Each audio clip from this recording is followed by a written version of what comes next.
A lo largo de todo el 2020 la estuvimos esperando, y a inicios del 2021 WandaVision por fin llegó a nosotros, siendo la primera serie original de Marvel Studios y dando inicio a la fase 4 del universo cinematográfico de Marvel. WandaVision ha terminado este pasado viernes trayendo con su final un sinfín de polémicas y discusiones en redes sociales, algunos alabando la serie y otros simplemente repudiándola, pero ¿en realidad valió la pena la espera? Tomando en cuenta los acontecimientos de Avengers Infinity War y Avengers Endgame, WandaVision nos transporta a un pueblo llamado Westview, donde Wanda y Vision aparentemente viven una vida normal de los suburbios, pero que poco a poco se darán cuenta que en su hogar existen cosas extrañas. Ok, esta fue de las mejores propuestas que hizo Marvel Studios, siendo inspirado por los cómics de Vision and the Scarlet Witch escritos por Bill Mando y Steve Englehart, que sigue a WandaVision ahora como una pareja por diversas situaciones. House of M de Michael Bendis, quien explora a profundidad la inestabilidad emocional y la exploración de los poderes de Wanda, y The Vision de Tom King, que presenta una familia de sintesoides tratando de adaptarse para vivir una sociedad junto a los humanos. Algo que hace muy bien la serie es que recrea o hace homenaje a distintas sitcoms de diferentes épocas, ya que Wanda de niña le encantaba ver estas sitcoms junto a su familia, pero en algunas ocasiones, principalmente en los 2 primeros capítulos de la serie, esta se torna muy aburrida y tiene un humor que peca en lo absurdo, lo cual no es malo del todo, ya que está inspirado obviamente en las famosas sitcoms de los años 50 y 60, donde el humor era demasiado burdo y que principalmente se caracterizaban por mostrar una pareja en un día normal de los suburbios. El problema es que con una nueva generación de televidentes viendo la serie, este estilo de episodio no llega a ser muy llamativo para esta nueva generación, y el capítulo se enfoca más en ser una referencia en vez de proponer algo. El primer capítulo en realidad resulta no ser interesante, sino hasta la parte final donde el ambiente cambia de tono y tenemos una introducción a la organización SWORD que está vigilando a Wanda. Así que me parece demasiado lógico que el mismo día del estreno Marvel haya decidido lanzar los 2 primeros episodios, donde el segundo episodio es más fluido y que no peca tanto de un humor tan absurdo. O si bien peca de un humor muy absurdo, al menos los chistes ahora sí funcionan. El segundo episodio llega a ser mucho mejor que el primero, porque aquí ya se plantea cómo la serie se tornará y se desarrollará.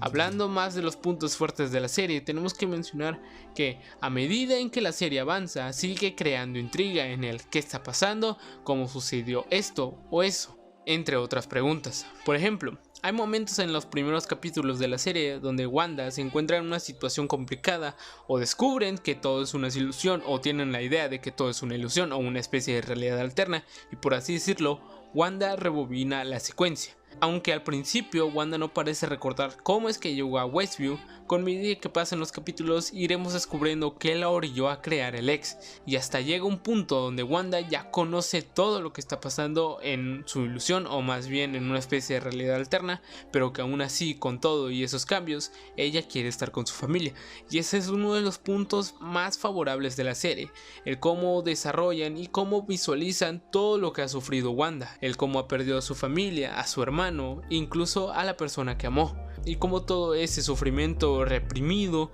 en algún punto la llevó a explotar demasiado sus poderes, creando el ex. Y sin duda uno de los aspectos más importantes fue ver el pasado de Wanda, que en la serie a manera de flashbacks vemos cómo murieron sus padres, como se había hablado en Avengers Age of Ultron. Pero lo interesante aquí es que cuando el segundo misil cae, Wanda aparentemente por instinto o por mera simple esperanza intenta que el misil no explote, cosa que termina pasando. Tal vez desde niña Wanda daba indicios de tener algo especial dentro de ella. En recientes cómics se ha explorado más el pasado de Wanda y tal vez sus poderes se deban a su madre Natalia Maximoff, quien como su hija también era llamada la Bruja Escarlata o The Scarlet Witch, conociendo así que su familia ya había tenido alguna conexión con la magia. Siguiendo con los flashbacks, vemos los experimentos que Hydra hacía con ella, y aquí surgen 2 opciones. La gema de la mente pudo haber dado sus poderes a Wanda, o la gema de la mente pudo potenciar los poderes de Wanda, cosa que me quedo más con la segunda opción. Otro de los puntos fuertes de la serie es que sí se da el tiempo para poder desarrollar la relación entre Wanda y Vision, porque si bien habíamos visto algunos indicios de su romance en Civil War e Infinity War, personalmente no veía una gran relación entre ellos, aunque sí lo habíamos visto, pero no habíamos visto el cómo se construía y cómo es que pasaron de ser compañeros de trabajo o incluso amigos a tener un romance. Además que su relación pudo verse potenciada por la gema del alma, que pudo ser responsable de darle sus poderes a Wanda o potenciarlos, y que también trajo a la vida a Visión. Además que la serie sirve para atraer a viejos personajes del UCM como el agente Jimmy Woo, que vimos anteriormente en Ant-Man and the Wasp, y Darcy Lewis, quien ha aparecido en las dos primeras películas de Thor. Pero la serie también sirvió para introducir a nuevos personajes, por ejemplo Monica Rambeau, que ya la habíamos visto en Capitana Marvel, pero ahora la vemos como una versión adulta. Lo interesante es que cuando Mónica vuelve a entrar en el X adquiere algunos poderes, tal vez dando pie a su faceta como heroína llamada Spectrum, quien en los cómics es capaz de poder controlar y lanzar rayos cósmicos. El personaje de Monica Rambeau está confirmado para aparecer en Capitana Marvel 2, que aún se encuentra en fase de preproducción. Agatha Harkness. Si bien en los cómics Agatha se presentaba como un personaje relacionado a la magia y una bruja muy poderosa y que en varios números aconseja y ayuda a Wanda, acá toma el rol de villana. Agatha fue una de las sobrevivientes en las brujas de Salem o en las quemas de las brujas de Salem, y que consumida por su necesidad de obtener más poder mágico encuentra el X, que en palabras de la misma Agatha, este irradiaba una gran energía mágica, y en los episodios finales de la serie le dice a Wanda que ella es una bruja escarlata, un ser mágico demasiado poderoso que incluso supera los poderes del hechicero supremo, es decir, Doctor Strange. He visto mucho descontento en redes sociales porque Agatha resulta ser la villana principal de la serie y no otro personaje con el que estaban chingando por demasiadas semanas, pero de eso hablaré más al rato. Personalmente yo no tengo ninguna queja con que Agatha sea la villana principal. Es más, hasta lo entiendo porque Marvel no había desarrollado tanto el mundo mágico en el UCM, y aunque Agatha haya sido demasiado desperdiciada, por así decirlo, fue una buena introducción, aunque tampoco fue la mejor. White Vision. En los cómics, esta versión blanca de Visión se crea cuando Visión es reensamblado, debido a que una agencia de seguridad mundial lo desmantela. El problema de todo esto es que algunas conexiones mentales de Visión no quedan del todo bien, y que varios sucesos después, en los cómics de Vision and Scarlet Witch, esta versión de Visión deja de amar a Wanda, incluso ya teniendo un mejor conocimiento de quién era antes. En la serie, esta versión blanca de Visión es creada por Sword, quien al parecer estaban experimentando con su cuerpo, pero lo curioso y que abre muchas dudas es a dónde se fue esta versión de Visión, y se adoptará este tipo de actitud donde ya no siente nada por Wanda, aunque tenga sus recuerdos. Crea muchas dudas el si lo volveremos a ver o no. Los gemelos Tommy y Billy también son una gran adición al UCM, porque en los cómics ellos llegan a convertirse en los héroes Wiccan y Speed, que luego llegan a formar parte de los Young Avengers.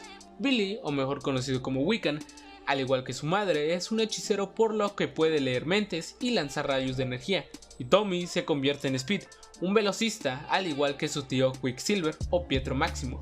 Si bien todos estos puntos llegan a ser muy favorables para la serie, el último episodio fue una mezcla entre decepción y un mal desarrollo de capítulo. Tal vez uno de los puntos por el cual la culminación de la serie no llegó a pegar tanto fue que la trama verdadera de la serie se vio o resaltó hasta los últimos 3 capítulos, que por sí sola no llega a ser un gran impacto al ser revelada, porque aceptémoslo, muchos ya sabíamos que Agatha era una villana, o si bien era una especie de villana. Igualmente se había hablado de que Agatha estaba trabajando con otro supervillano. En sí es emocionante ver a Wanda por fin adoptar el manto de Scarlet Witch y ver cómo la serie abarca su inestabilidad emocional más la inestabilidad en el controlar de sus poderes, pero el último episodio sí quedó a deber, principalmente en la resolución de algunas dudas como el falso Pietro. Era obvio que este no era el Quicksilver que vimos en los X-Men, pero en serio solucionaste esa duda con un puto chiste. Es pinches en serio. Ni el mandarín falso se atrevió a tanto, cabrón. No sé, pudiste hacer realidad lo que dijo Agatha, que su cuerpo era de un muerto reciente y debido a los años que han pasado no pudiste utilizar el cuerpo verdadero de Pietro. Además que otros personajes están solamente de relleno en el último capítulo.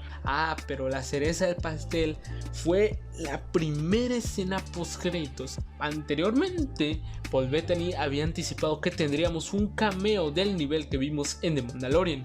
Y vaya que lo tuvimos, porque ¿quién quiere ver a Doctor Strange? No, eso es muy estúpido. Mejor metamos que un agente de SWORD es en realidad un Skrull. Sí, como escuchaste, amiguito, un Skrull. ¿Te acuerdas de esos alienígenas verdes que aparecieron en Capitana Marvel y que te los mostraron como unos completos idiotas y que después de ver su cagada, Kevin Feige salió a decir que en realidad sí habían Skrulls malos? ¿No? ¿No te acuerdas? Bueno, no te culpo. A casi nadie le gustó Capitana Marvel. O bueno, a nadie. Pero, sin duda alguna, lo que más arruinó el final de la serie fueron los fans.